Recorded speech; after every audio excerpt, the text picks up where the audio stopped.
Okay, guys, we're going to go ahead and get started. By my notes, we were up to about question 16 from chapter 5 quiz. I'm assuming we're going to want to go ahead and finish that up, and then we'll go ahead and jump in to chapter 6. Okay. I'm hoping we'll get chapter 6 done today, and we'll be able to jump into chapter 10, itemized deductions, next time. But let's see how that proceeds. I'm always, I guess, a little over-optimistic on this. But going back to chapter 5, employees of Valley Country Club are allowed to use the golf course without charge before or after working hours on Mondays when the number of players on the course is at its lowest. Tom, an employee of the country club, played 40 rounds of golf at no charge, and when the non-employees are charged $20 a round. So we have non-employees get $20, and since they're doing this during a time when the golf course is not busy, it's not like they're kicking people off the course that they could have been bringing in. So there really is no additional cost to this benefit, and so this Tom would not be taxed on that because they're not really incurring any additional cost. The golf course was sitting there empty pretty much, I guess, right, during that time, or barely used, and so it would be okay for him to use it during that time and not have to be taxed on that. Okay. Number 17, Peggy is an executive for the Tan Furniture Company. Peggy purchased furniture from the company for $9,500. The price Tan ordinarily would charge would be $12,500. Tan's cost is $9,000. The company also paid for Peggy's parking space in a garage near the office. The parking fee was $600 for the year. All employees are allowed to buy furniture at the discounted price, comparable to that charge for Peggy. However, the company does not pay other employees for parking fees. Peggy's gross income above is, and the answer is 0. Let's deal with the easy one first. They're both easy, but the easier one, which is parking is not can be discriminatory. Okay, and I guess that's probably because Congress doesn't want to have to start paying for parking that the federal government probably gives them. So they are not going to. You can be discriminatory. They don't give parking to all federal employees. That would be prohibitive in terms of cost, but they probably pay for Congress's parking. So I'm thinking Congress doesn't want to be taxed on that, so they go ahead and let them be discriminatory in that case. Okay. Now you come over, and when we deal with this money that she got discounted on the furniture, you look at that, and the cost was what? Cost was $9,000 for that, and what they usually charge $12,000. What was the amount they usually charge? $12,500. Okay, so since they usually charge $12,500, what's that? A profit of $3,500. Okay, and if we look, she's getting a discount that is not in excess of that profit. She's only getting a discount of what? Of they're only saving her what?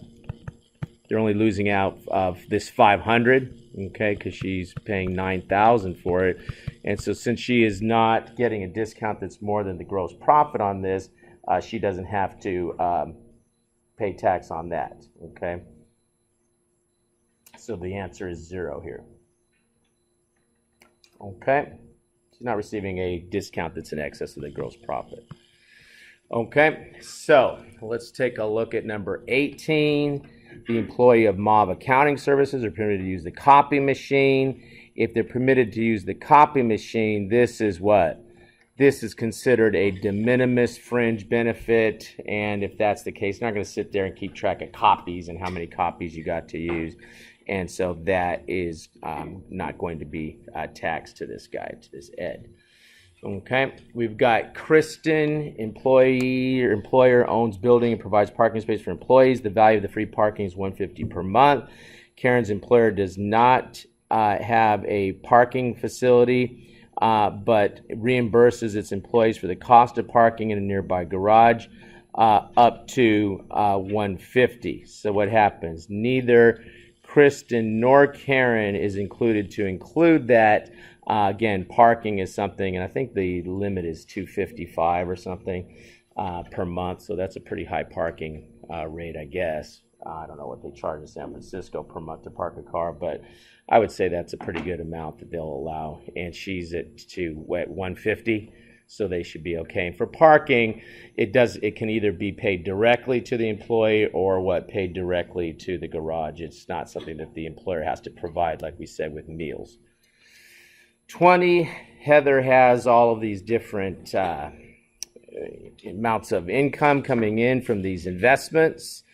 Interest on Madison County school bonds, interest on U.S. government bonds, interest on federal income tax refund, and gain on the sale of Madison County school. So what happens? You don't have to pay the tax on the interest if it's a municipal bond, right? Everything else, the gain on the sale of those municipal bonds, federal tax, interest on a federal refund, all of that is going to be included. So the answer is going to be what? 7 plus 9 plus 5, going to be this 1,400. Okay, so you don't have to pay the tax on the interest, but if you later on sell that at a gain, then you're going to have to pay the tax on that. Question? Chapter 5? So like with the parking, is the only one where like if you're reimbursed in meals and lodging that you can't, if it's reimbursed, then you have to include it other than if it's The meals it has to be provided by the employer, so they have to like cater it in or something like that. So that's the case. The lodging, we had different rules for lodging depending on whether it was for the employer's convenience, etc. But it was the meals was the main thing. Remember the guy who ate in his delivery truck, and they didn't reimburse it because they didn't. It was taxable, I should say, wasn't excluded, because they were giving him the meal and then he was turning around and buying the lunch. So meals have to be furnished by the employer. We had different rules for lodging. Like remember, the clergy could have their home provide. They could actually take the rental value of their home that they're living in. Okay. Question? Okay, good. Let's go ahead and get out of this one so you don't stay. And I'll save that. And I'll put up, I guess, the marked up version. I don't know. Are these recordings and these marked up versions making any difference? I think we'd said the recordings were. I don't know about these marked up versions. Okay.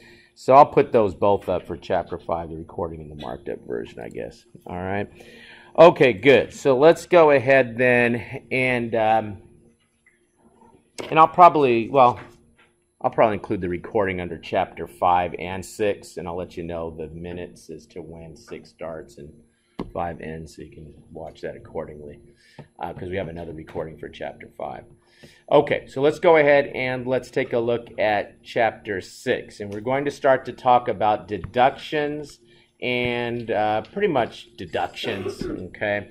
They say and losses, but it's pretty much deductions.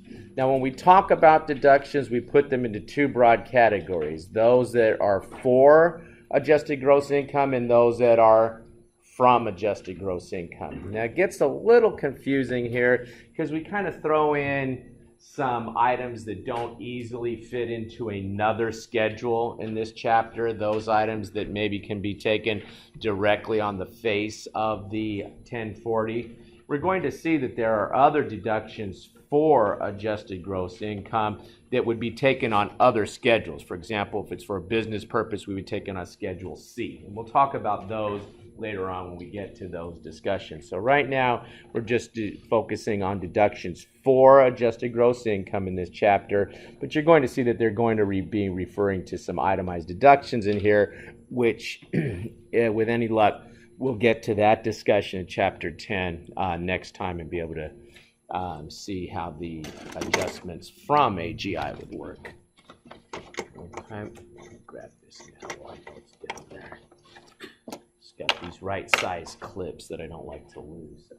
Okay, so you take a look, 1040, we're focusing on what?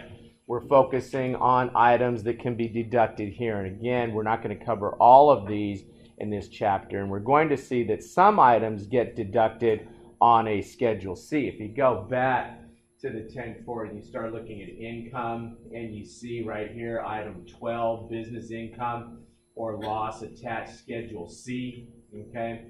And then we have some of these other schedules where the calculation of the deductions that happen before AGI actually happen on that other form. So it gets a little bit confusing when we call something out in this chapter. Say, well, it's a business deduction. It's a reasonable business expense. So it's a deduction for AGI. And your sense is, okay, then it should be showing a deduction somewhere here, right? Adjustments for AGI. Actually, we are just bringing over what, if you will, the net income, say, of a business where we deducted things from the ordinary business expenses on that Schedule C. And so if you think about it, it is a deduction, what, for AGI, because we just bring over the net income and include that in gross income. All right? I mean, in our income. So take a look. Right? We're going to have to take a look here. Deductions for AGI can be claimed even if the taxpayer does not itemize. Now, if you're sitting there and you're saying, well, if we're going to deduct it either way, what's the difference? Well, it starts to become important because we start using adjusted gross income as a hurdle for amounts that we can take as itemized deductions. For example, we have for our medical expenses, we can take those when they are in excess of 10% of our adjusted gross income. And so the amounts that clear that hurdle will be deductible. And so if you have a higher AGI, it's harder to get over that hurdle. So we want to take deductions for AGI. That is important because it reduces our AGI, which may allow us to take additional deductions from AGI, may allow us to take additional itemized deductions, which we'll talk about in the next chapter. Not the next chapter, whatever is chapter 10.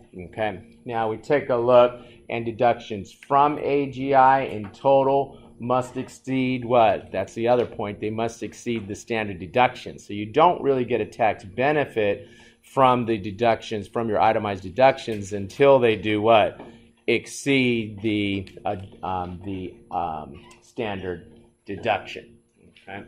So you come over, and if you ever see like 2 of 3 or something and you're wondering where that came from, that's just because they number the slides, but I don't love that talk about a particular topic, but I don't like to keep that numbering in there because I put in additional things and different things than numbering that they had, and sometimes I forget to delete those. So if you see sort of an orphan 2 of 3 and you're like, well, where's 1 of 3 and where's 3 of 3?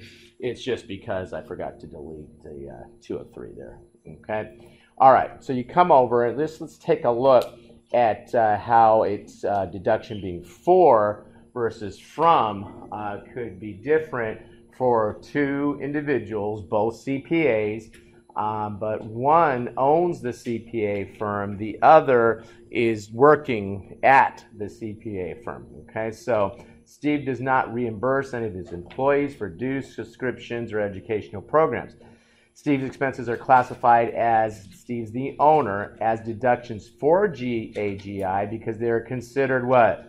A business expense. He's a sole proprietor. He would take all of those costs associated with his license, etc., and deduct those straight on the Schedule C, since only the net income would be coming on then over there on that income section of the 1040, then that is considered a what? A deduction for AGI. The other person, what's his name, Ralph, who's an employee, he can only take those as itemized deductions. So what's going to happen? Not only is it going to cause him to have a higher AGI than he would have if he could have taken them as part of a business, he also is going to be limited to about 2% of his AGI that he can take as deductions. There's a ceiling. I think in one of the slides they call it a floor. I'm looking at it. It seems to me it's a ceiling. The maximum amount that you can take from your for your deductions is 2% of your adjusted gross income. Okay, so he would be subject to that for certain itemized deductions. Okay, all right. Now you come over, and they just sort of giving you a sense as to what happens as your income levels go up. And sometimes I get annoyed by the way they're talking about this because it almost sounds like she shouldn't have taken the bonus. And it's like, you can, spend $1 trying to save 50 cents in tax, okay, which is a little bit ridiculous. So, she still wants the bonus in this example. But what happened, because she got a $10,000 bonus, it bumped her income up to what?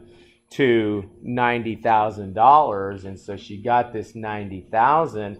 And since she's limited to 10% of her AGI, she can only take medical expenses that are what? In excess of a higher hurdle rate. Her AGI went up to 90,000. So 10% of that is 9,000. She can only take medical expenses in excess of that 10%, 3,000, where if only the company wouldn't have paid her this annoying $10,000 balance, a bonus, she could have received, a bigger deduction, but so what? I mean, she still wants the bonus, right? So I just point that out as I don't want you going around saying, no, don't give me a bonus because I don't want my AGI to get too high. Okay? May you have such problems in life that your AGI is so high that you're losing out on certain deductions, right?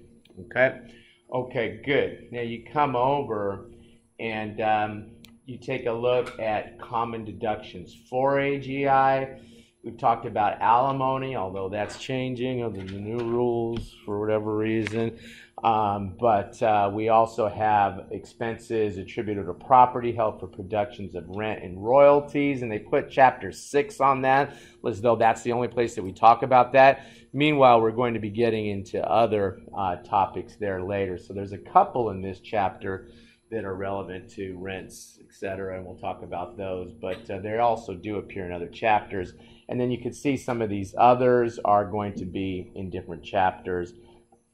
We're going to get to chapter, I think chapter 11, isn't it, for itemized deductions here next time. So we'll get to some of these probably after the next midterm. Okay, all right, so we come over and take a look at the specific authority for deductions is provided in many different code sections. However, two most important, 212 and 162. Now, 162 is those that are necessary for a trade or business. And they talk about reasonableness. It's going to have to be a reasonable amount that you deduct. You can't just go around going crazy taking exorbitant amounts so that you can deduct them for a trade or business. Okay, and you come over and they tell us that ordinary, normal, business, customary. Okay, so you can't all of a sudden just go around, taking all kinds of these huge deductions.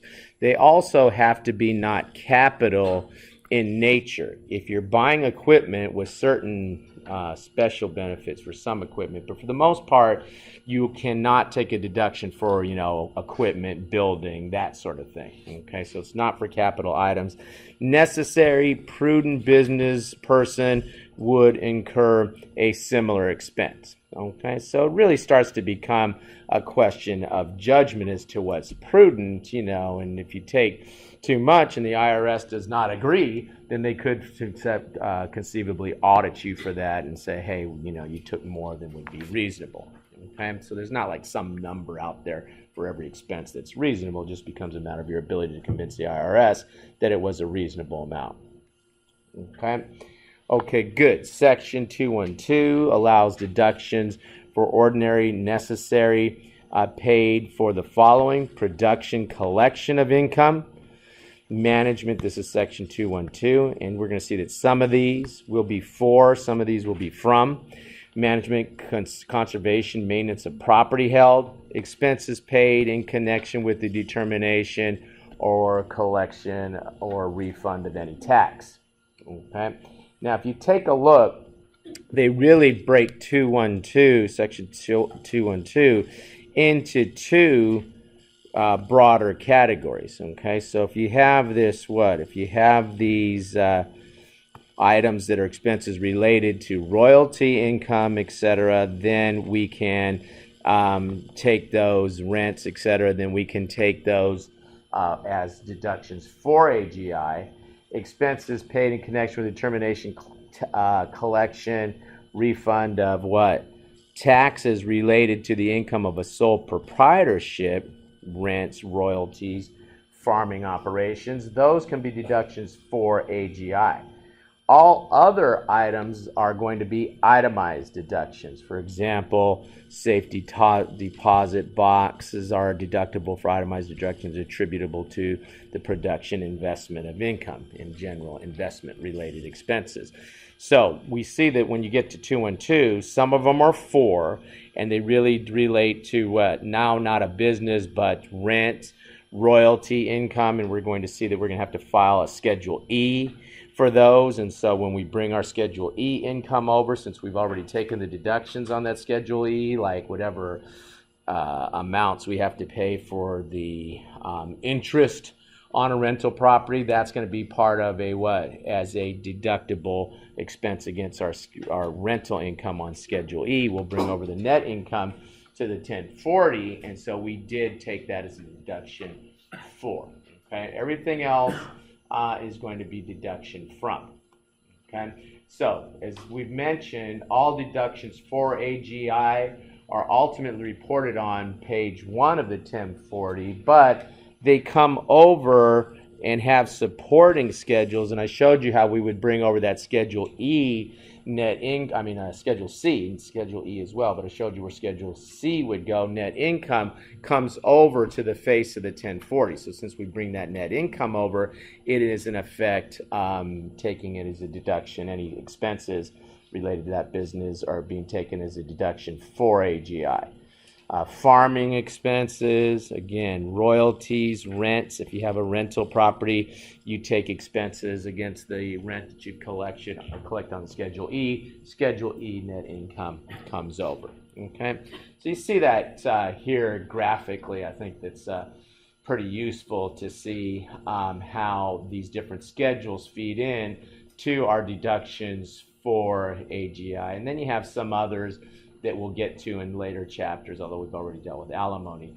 But some of these others we'll get into later chapters where they're just deductions for AGI that are taken right on the face of the 1040 there, and we'll deal with some of those in later chapters, like these retirement plans, IRAs, traditional IRAs, KEO retirement plans. There's certain items that they let you deduct, but we're going to get to those. I think that's chapter 9 when we finally start dealing with those kind of deductions. But these others have to come in from a supporting schedule.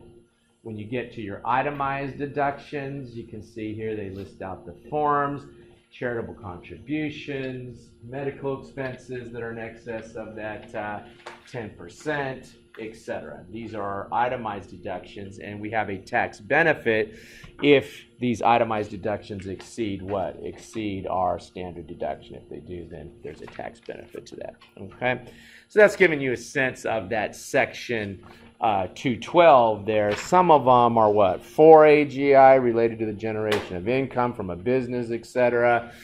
Then what? Others, they come in through the schedules. Others are, all others are going to be itemized deductions like you see here. Okay, now when we get into looking at this, we start dealing with methods of accounting. So we're going to be seeing what's the difference if we're going to be a cash taxpayer versus a accrual. And cash expenses are only deducted when paid. However, the payment can be made with borrowed funds. In other words, what? If you pay an expense using a credit card, I mean, they're saying that you borrowed those funds, right? And you can take that expense when you pay on the credit card because you were simultaneously paying the expense when you charge the card. So even though you're a cash basis taxpayer, if you use a credit card, you can deduct that expense. Okay. Coming over, current deduction is not allowed for capital items. However, you can take the depreciation on that. And if an expenditure creates an asset that has a useful life that extends beyond the end of the tax year, it must be substantially beyond the tax year. And we're going to define that here, basically going beyond or into the tax year the second tax year after the year that the expenditure was made, then we're going to have to go ahead and capitalize that. And we're really talking about here, in many cases, is where the company prepays rent, but that rent goes all the way into not only the net year after the tax year, but the year after that. They're going to make me capitalize that portion that starts to go into that next taxable year. Okay, so let's just take a look. And when you say, well, what do we mean substantially beyond?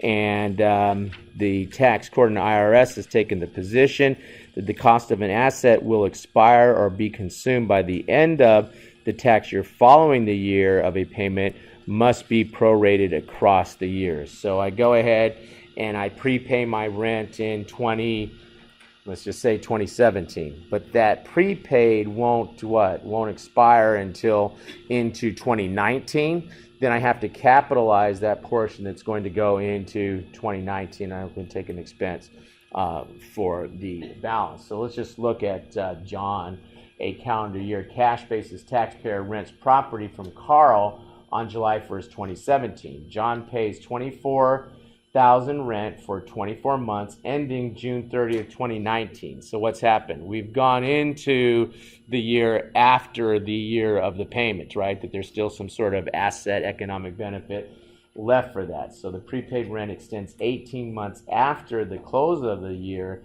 substantially beyond the year of payment and past the end of the year following the payment. As a result, John can only take the rent expense he has to amortize, and he can only take $6,000, and the $6,000 is the amount that was attributable to what?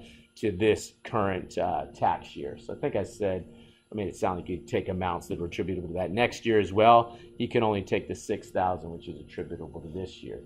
So I guess they took what? 24,000. Do they give us a calculation here? 24,000, and it's going to be what? Times, and if he pays it on June 30th, that means he had 6 months benefit this year. So we'd take what? 6 divided by, and it's a total what? 18 months?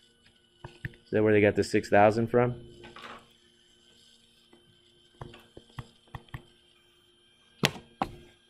Get the calculators. You guys don't like to calculate.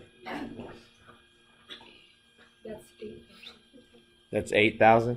Yeah. Okay, so I'm not sure where they got the oh, it's 1,000 a month, isn't it? Huh? Well, if it's 24,000 for 24 months, divided by 24,000, thank you. I mean by 24 months, thank you. So what's that? Gives me the 6,000, right? 1/4? Yeah, okay. Thank you. Okay, so it's 1,000 a month, the 6 months. So you take the part that is attributable to this year. You don't take amounts that are attributable into the next year. Now you could take what? If you take a look at the next example here, he says, assume the same facts, except that John is required to pay only 12 months rent in 2017. So he pays the 12,000. The entire 12,000 is now deductible because what?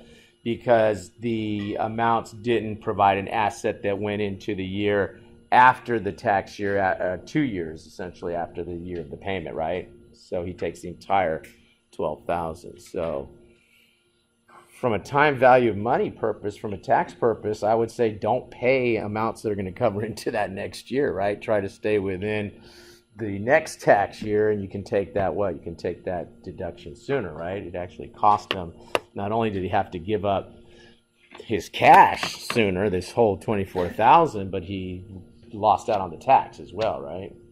So I wouldn't go, if you can help it, I wouldn't go beyond that next year in terms of the down payment or whatever. So the second calculation is only substituting the 24 for 12.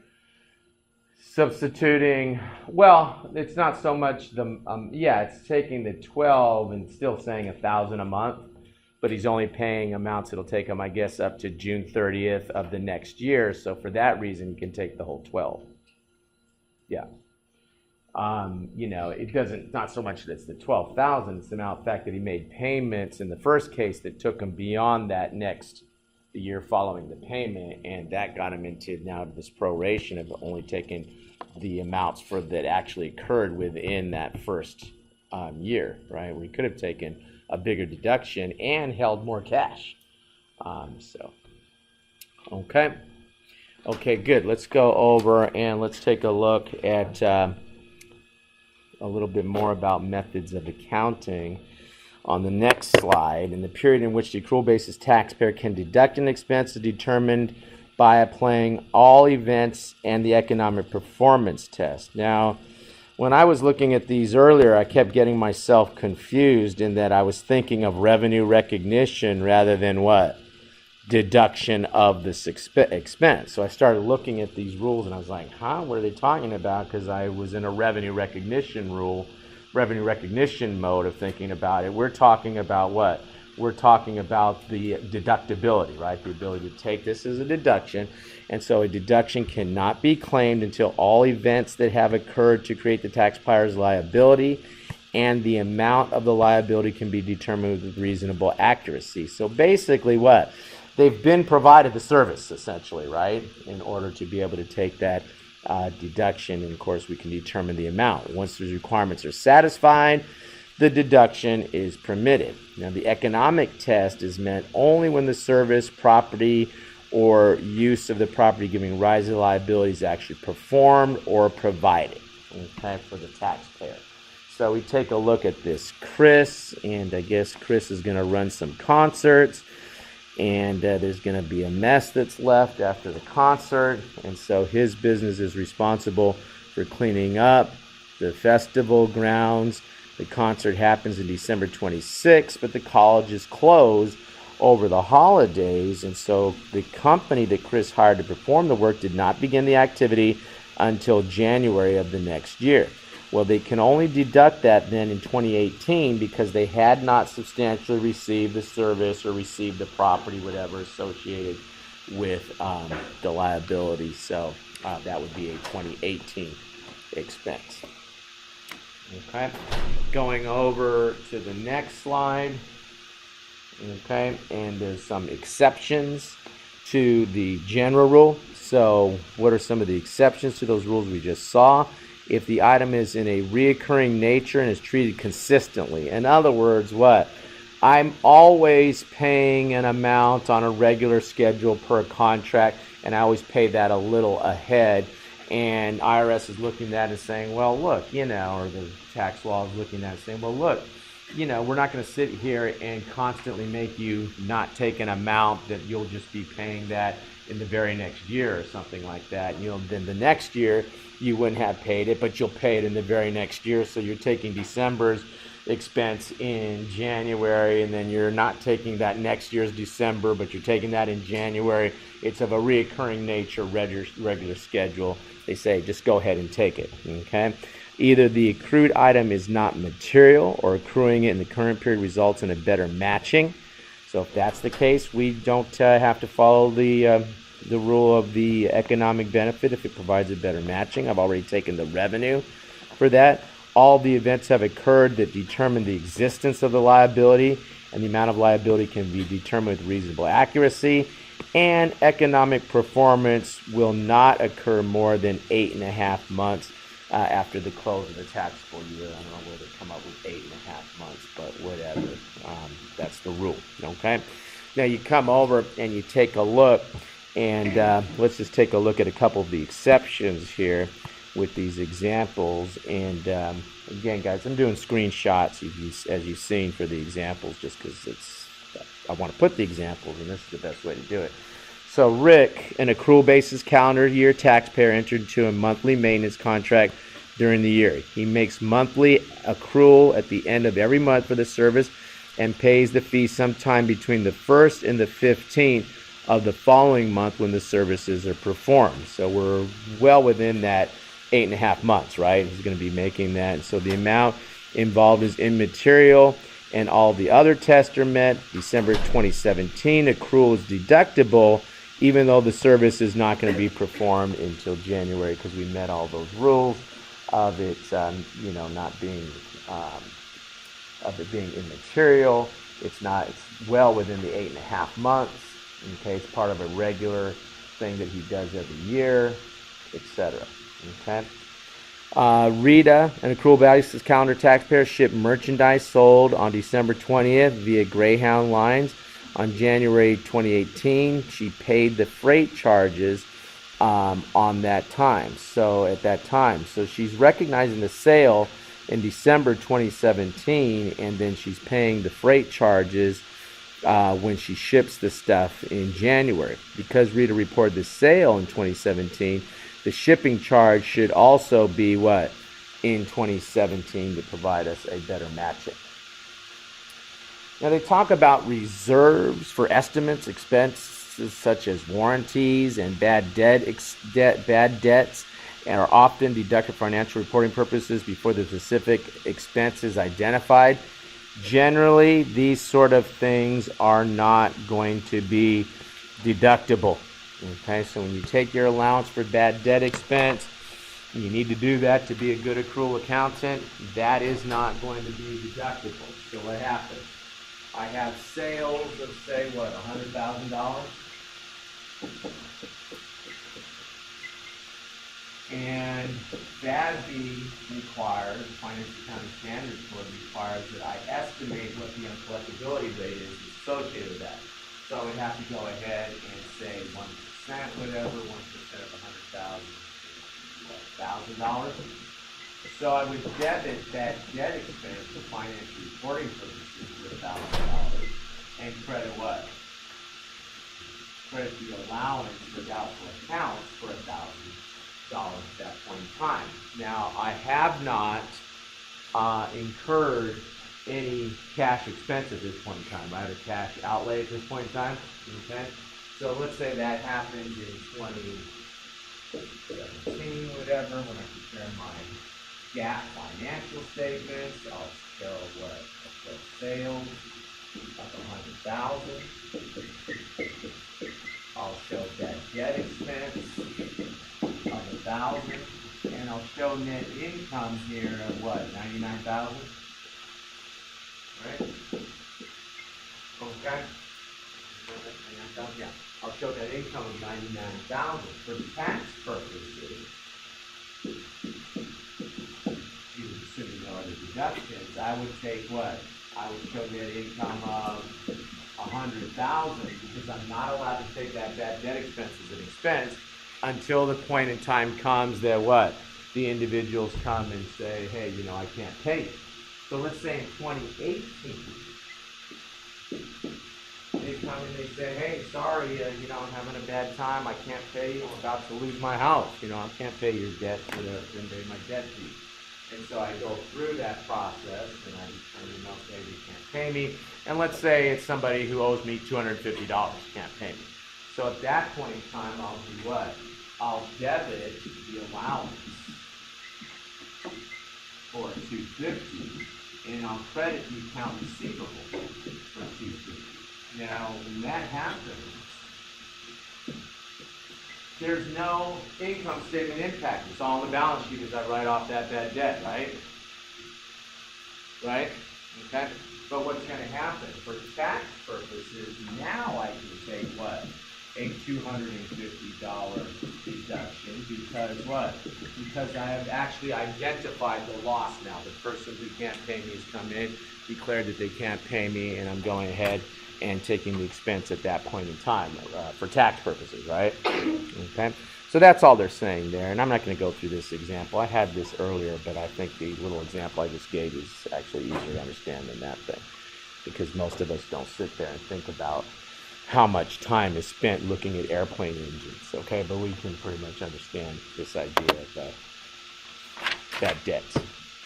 Okay, now what I did, kind of trying to do a little better job of tying the quiz questions to the material. I went ahead and embedded them in, you know, strategically, I guess, wherever it seems like the quiz question was relevant to some of the key aspects of the material that we went through.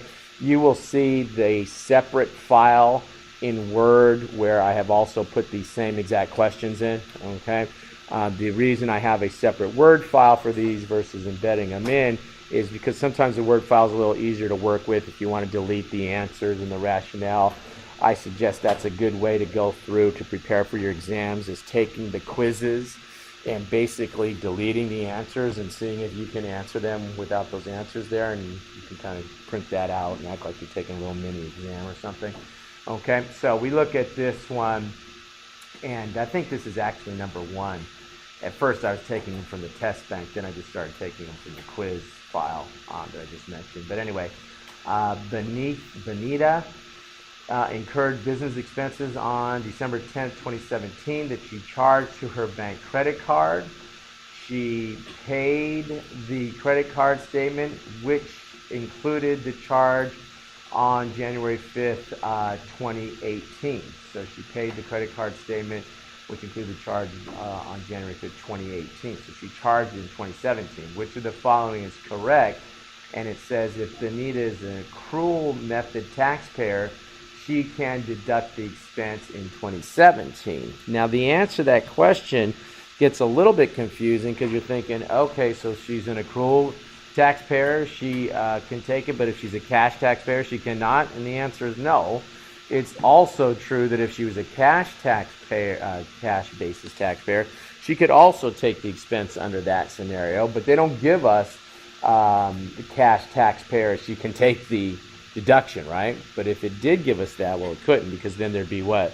2 right answers, and there can only be 1 right answer. So accrual and cash basis taxpayer could take that, right? Accrual and cash. Okay, but they don't give us saying cash payer. If she's cash payer, can she do it? So it's a test question. I don't know what you want me to tell you. They're trying to screw you up here, right?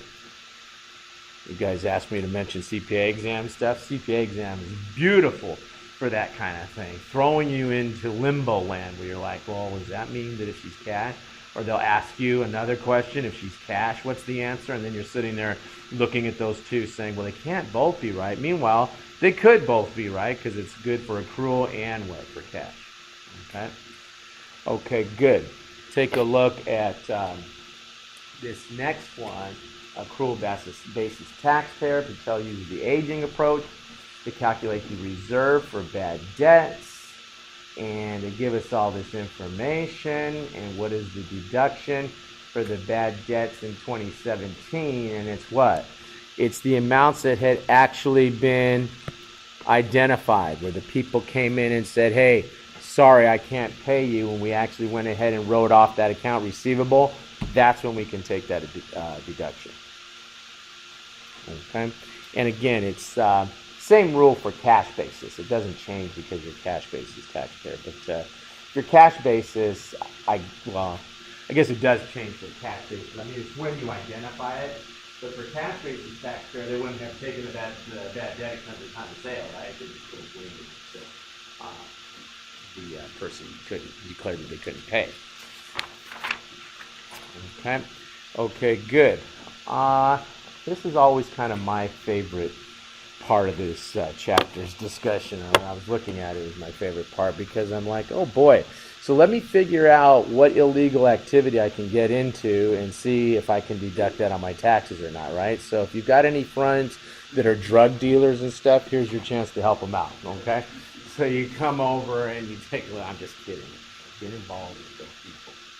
One time I was at a bar and there was these guys sitting there and they started pulling out like wads of money that were held by rubber bands. Okay, and that was when I was like, I'm getting the hell out of here. This don't look right to me. Okay, so someone's going to tell them I work for the government or something and start asking me why I have to pay taxes on that. Okay, so let's go ahead and let's take a look. Deductions are disallowed for certain specific type of expenditures that are considered contrary to public policy. So if you pay a penalty, you get a parking ticket, right? You pay a fine, illegal bribes, kickbacks, you can't deduct those. You can't deduct those, okay? So, you say, well, I got to pay my taxes. Let me sit here and, deduct all these fines and penalties and kickbacks that I paid. Not deductible, okay? All right, now you come over and you can deduct legal expenses, but it must be directly related to a trade or business, income producing activity, collection of tax, etc. So if you have a corporate officer, and as a corporate officer you find yourself being personally liable for something that in the statutes, an individual, they're going to fine you and that sort of thing. There may be jail time associated with it. You don't want to go to jail. I mean, some of these things could happen by accident, right? If something happens by accident, does that mean that you are not going to have to go to jail for it? No, right? I mean, even an accidental crime, you could still be having to face jail time and that. So you hire a lawyer to protect you, right? If it's in connection with a business, trade, that sort of thing, then the legal fees are going to be deductible, okay? Now, we've said several times that, it's got to be ordinary and necessary expenses incurred in connection with a trade or business. So we're a little redundant there.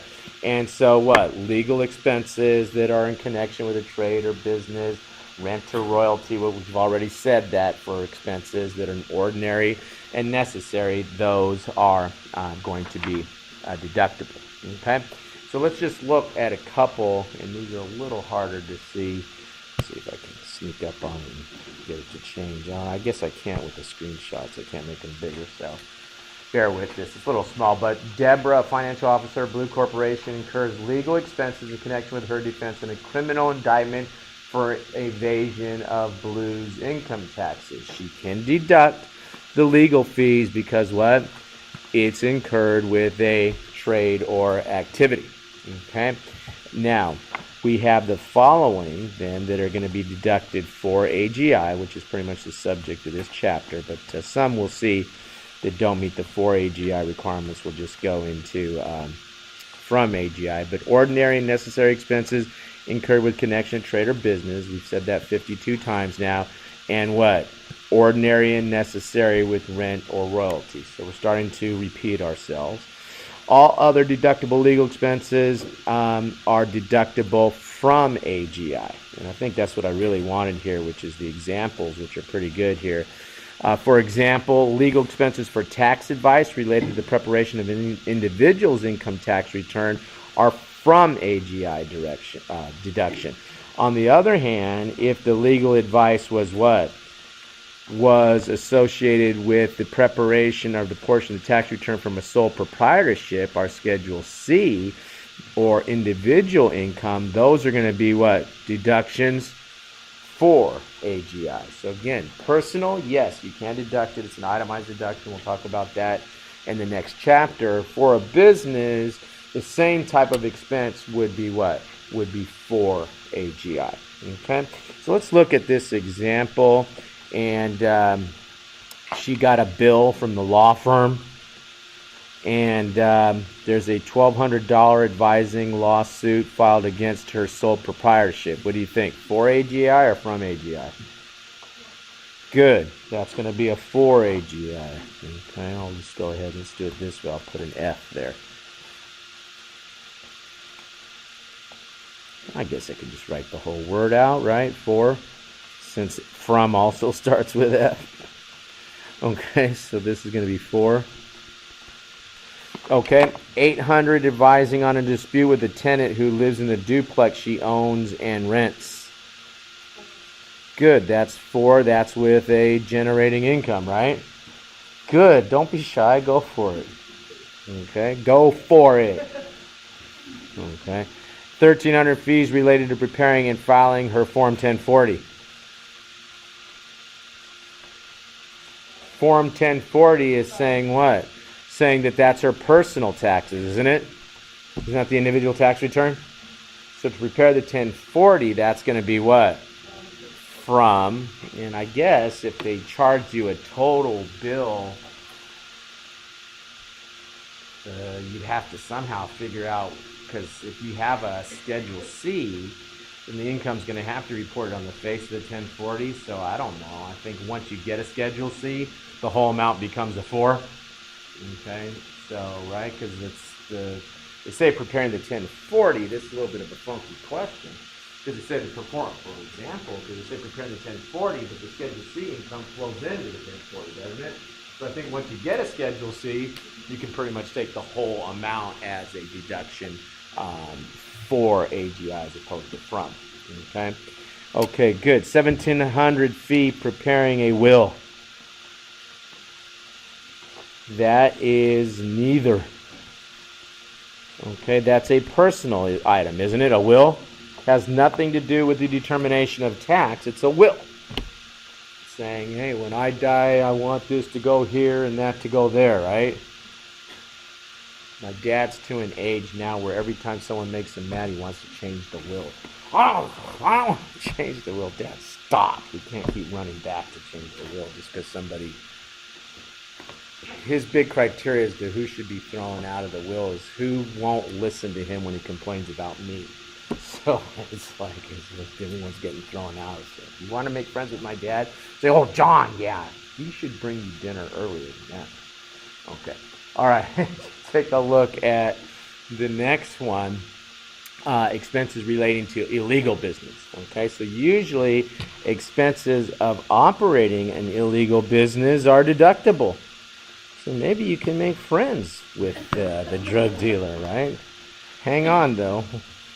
Okay, so what happens? Drug dealers are treated a little bit different. But however, deductions for fines, bribes, etc. are not. So what happens? You're running an illegal gambling operation, we're going to see in a minute. You can deduct the light bill, but you can't deduct the amount that you paid off the police to keep them from raiding your gambling institution, right? Okay. Now, if they are talking about drug dealers trafficking drug, only the cost of goods sold. Okay, so, you know, when your drug dealer says, hey, can you help me out? I heard you're an accountant. You can say, sure. Okay, how much is the cost of this stuff you just sold me? That you can deduct. Okay, all right, so it's kind of weird, but they're going to make, remember I had that picture of Al Capone up there? That's how they caught Al Capone, right? So they need now things in the tax law so that they can't get drug dealers and criminals anymore on tax evasion, right? So they can just go ahead and file their return. Of course, who's going to file their return and say, you know, well, these were my legitimate expenses, right? Although they could, I guess, have some sort of, front business and pay the taxes on that, so at least you can't get them on tax evasion at that point, right? So, anyway, I don't know. So let's go ahead and let's take a look at this. And Sam owns an illegal gambling establishment in connection with the activity. He has the following rent. Can you deduct that? Can you deduct the rent for the building where he's running the illegal gambling? Yeah, you can deduct that. How about payoff to police? No. How about depreciation on equipment? Yes. I don't know what... That's an awful lot of depreciation on equipment. Oh, I guess he's got slot machines and stuff. Depreciation on equipment. How about wages? Yeah, I can take that. Interest. Criminal fines? No. Illegal kickbacks? No. Okay. That's an X. Can't take the illegal kickback. Okay, good. Now, again, if it's a drug dealer, then it's only what? It's only the cost of whatever was sold. That's all that they can deduct.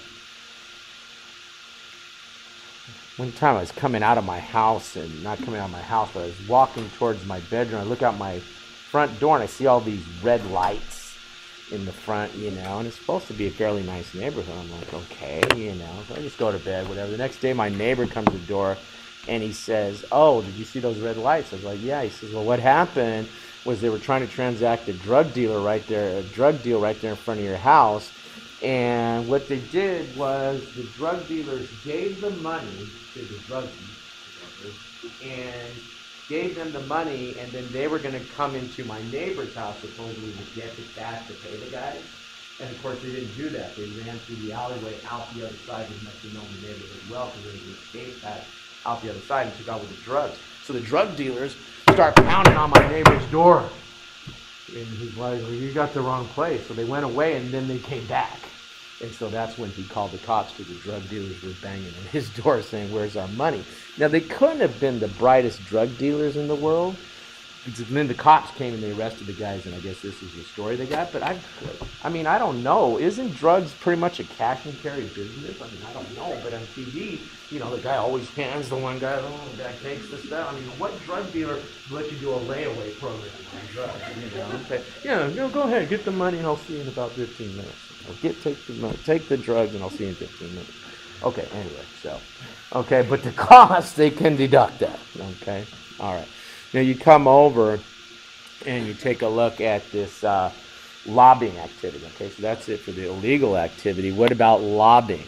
Okay, and generally you cannot deduct for purposes of lobbying for political purpose, etc. However, there are exceptions. And it has to be local legislation. So when you look at the questions, one of the things that's going to trip you up is they're going to be saying that they're paying them out to the state legislature.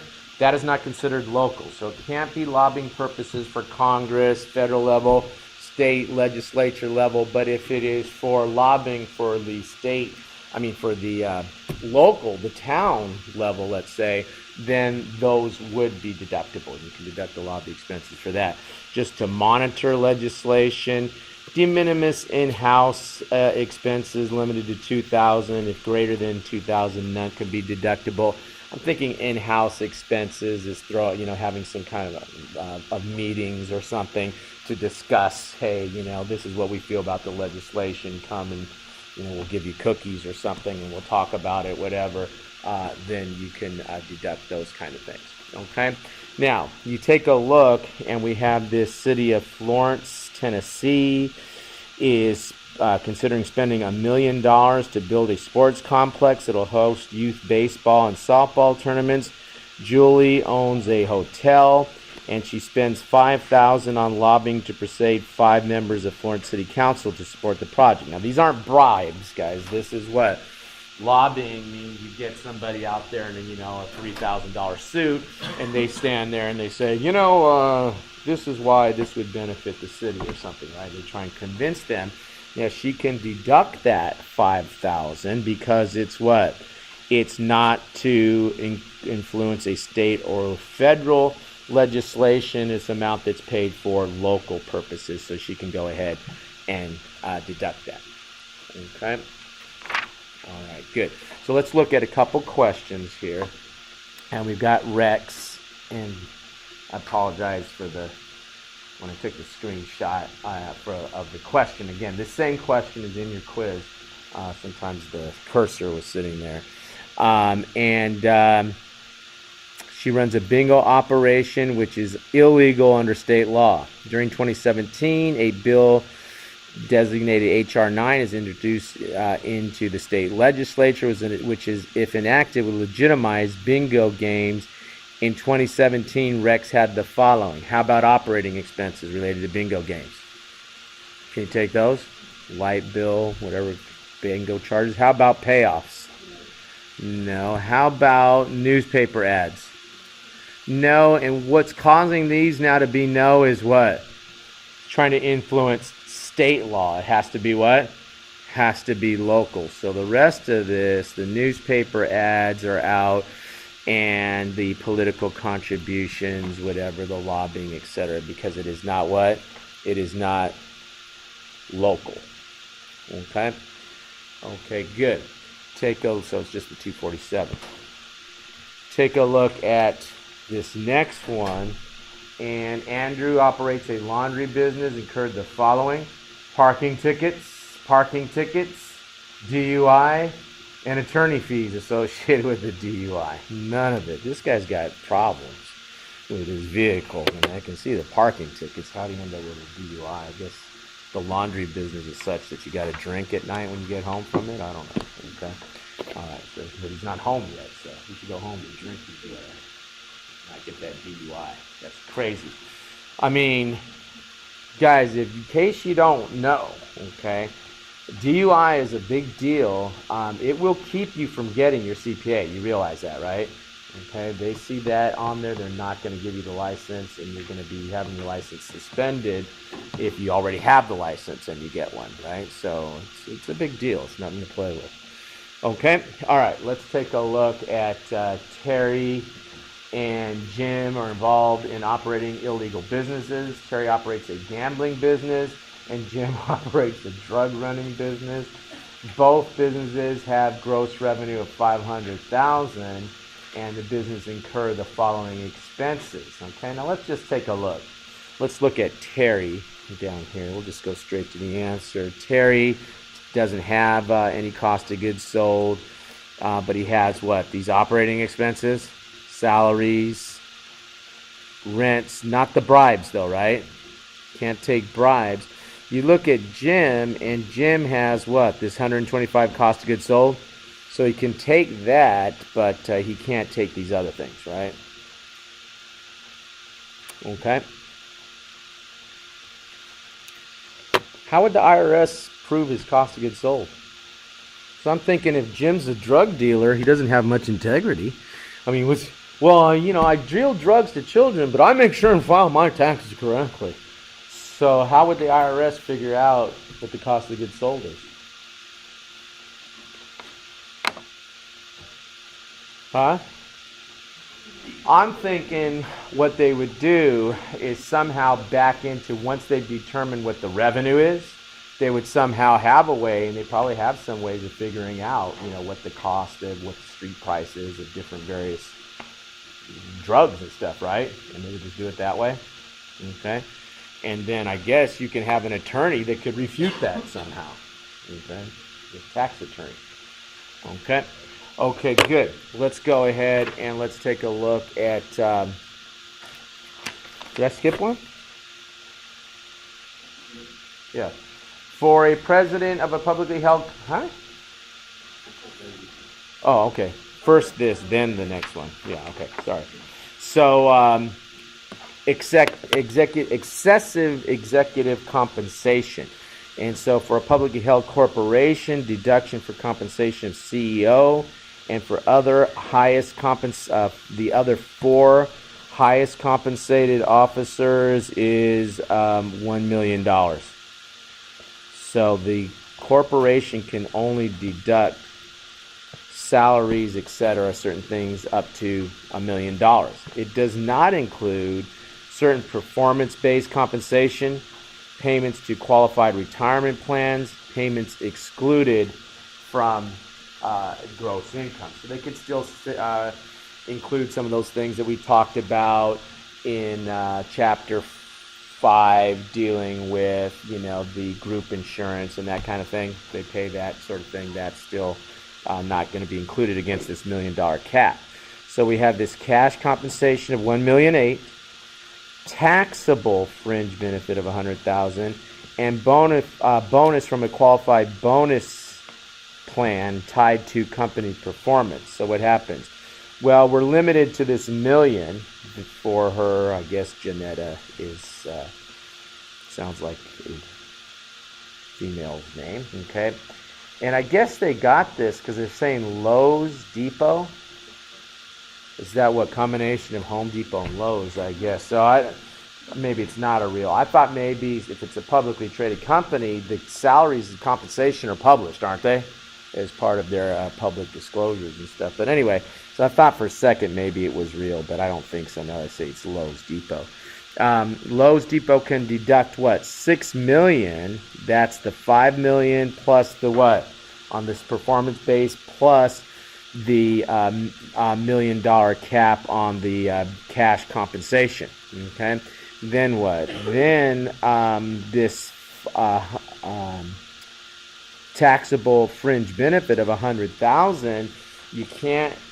That is not counted for purposes of what they would. The question asked, what could they deduct? You couldn't deduct that one because what? It is a taxable fringe benefit, right? So this question is asking what can they deduct, right? They can't deduct that because it is a taxable fringe. It would have to be something that is what? That we can exclude from income in order for them to deduct it. Okay, so since it's a taxable fringe, they can't deduct it, and they're already up against their $1 million cap here. Okay. Okay, good. So number 6, for a president of a publicly held corporation, which of the following are not subject to the $1 million? And we have what? Contributions to a medical insurance plan. That is excluded, therefore it is not counting against the cap, right? Contributions to a pension plan, those are excluded, therefore it is not going to count against the cap.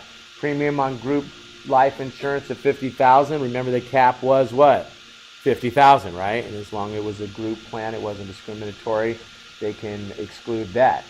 So only B, C, and D are not subject. No, A is also not subject because it is excluded from income, right? We don't count items that are excluded against the cap.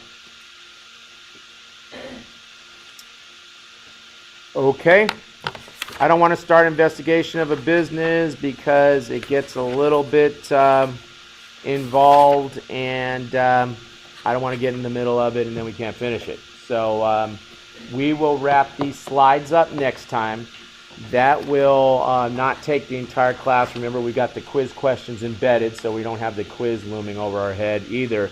So I will do my best to at least get us into chapter 10 or 11, huh?